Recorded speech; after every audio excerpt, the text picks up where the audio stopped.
한국에 대한 아주 놀라운 분석이 공개됐습니다. 무려 3시간짜리 하버드 강의 전체가 오로지 한국만을 다뤘다는 사실. 전 세계가 발칵 뒤집혔습니다. 트럼프가 한국에 100억 달러를 요구했습니다. 하버드 교수는 치밀하게 분석한 뒤 말했습니다. 이건 결국 한국을 위한 일입니다. 그날 강의에서 공개된 한국인만 몰랐던 대한민국 이야기. 지금 공개합니다. 그 전에 좋아요와 구독 버튼을 꼭 한번 눌러주시면 저희 코리아 공감에 아주 큰 힘이 됩니다. 100억 달러. 저는 하버드 케네디 스쿨 강의실에 들어서자마자 아무런 인사도 하지 않고 칠판에 이 숫자를 크게 적었습니다. 저는 분필을 놓고 천천히 돌아서서 70명의 학생들을 한 명씩 둘러봤어요. 이 숫자가 얼마나 큰 돈인지 실감이 나시나요? 학생들이 웅성거리기 시작했어요.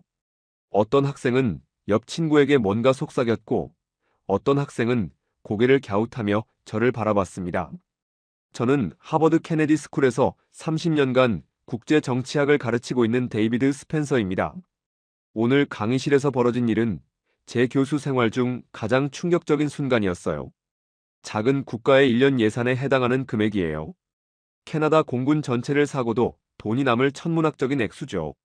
그런데 믿기 어렵겠지만 현재 트럼프 행정부는 이 어마어마한 돈을 전 세계 200개국이 아닌 딱 하나의 나라에서 매년 받아내겠다는 계획을 세웠습니다. 앞줄에 앉은 붉은 머리 여학생이 눈을 크게 뜨며 중얼거렸어요. 매년 100억 달러를 한 나라에서요? 저는 고개를 끄덕였습니다. 맞아요. 그것도 기가 막힌 명분까지 만들어냈죠. 트럼프는 역시 뼛속까지 사업가입니다. 그는 이 혼란스러운 세계 정세를 완벽하게 역이용했어요. 저는 리모컨을 들어 스크린을 켰습니다. 붉은색으로 표시된 긴장 지역들이 점점이 박힌 세계 지도가 나타났어요. 보세요. 지금 세계는 말 그대로 미쳐 돌아가고 있습니다. 우크라이나에서는 젤렌스키가 영토 포기 압박에 시달리고 있어요. 미국과 중국은 무역 전쟁을 넘어 군사적 충돌 일보 직전까지 갔습니다. 그런데 특히 심각한 곳이 바로 여기죠. 저는 지휘봉으로 동아시아 지역을 가리켰어요. 일본과 중국이 서로 으르렁거리고 있습니다. 센카쿠 열도를 둘러싸고 당장이라도 총성이 울릴 것 같은 분위기예요. 중국 어선들은 매일 일본 영해를 침범하고 일본 해상자위대는 긴급 출동을 반복하고 있거든요. 중간줄에 앉은 안경 쓴 남학생이 손을 들었습니다. 교수님, 그런 상황에서 트럼프가 어떤 명분을 만들어낸 건가요? 저는 미소를 지으며 답했어요. 바로 이겁니다. 그는 중국이 대만을 침공할 경우라는 최악의 시나리오를 전면에 내세웠어요. 그리고 이를 대비한다는 명목으로 놀라운 요구를 했습니다. 저는 다음 슬라이드로 넘어갔어요. 화면에 한국, 일본, 대만이 표시된 지도가 나타났습니다. 당사자인 대만은 물론이고 최전선에 있는 일본에게도 방위비 증액을 요구했어요.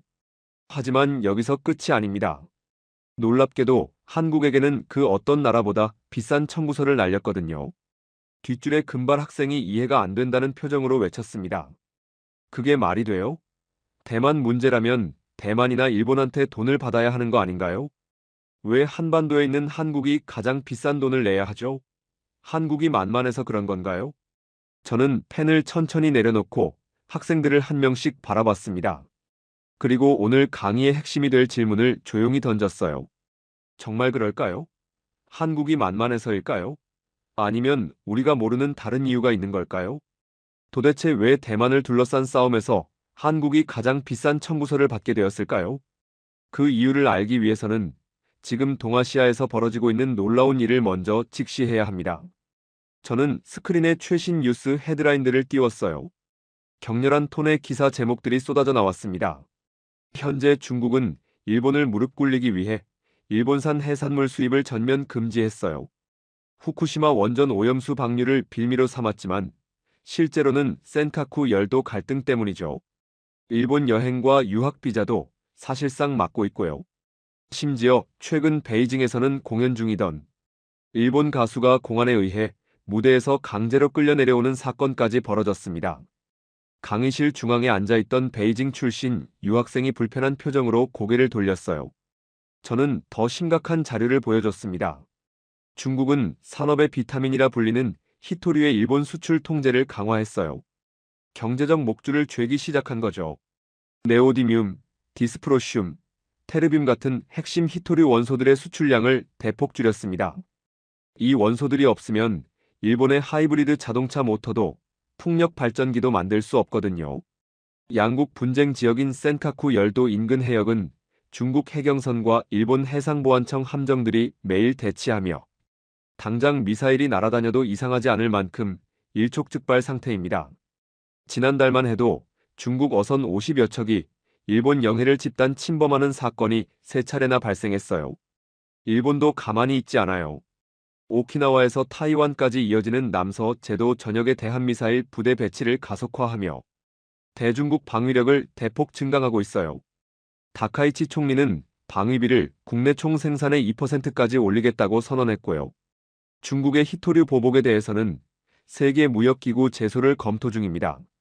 저는 화면을 바꿔 양국의 최신 군사배치 현황을 보여줬어요. 보세요. 중국은 푸젠성과 저장성 연안에 동풍 계열 단거리 탄도미사일 1천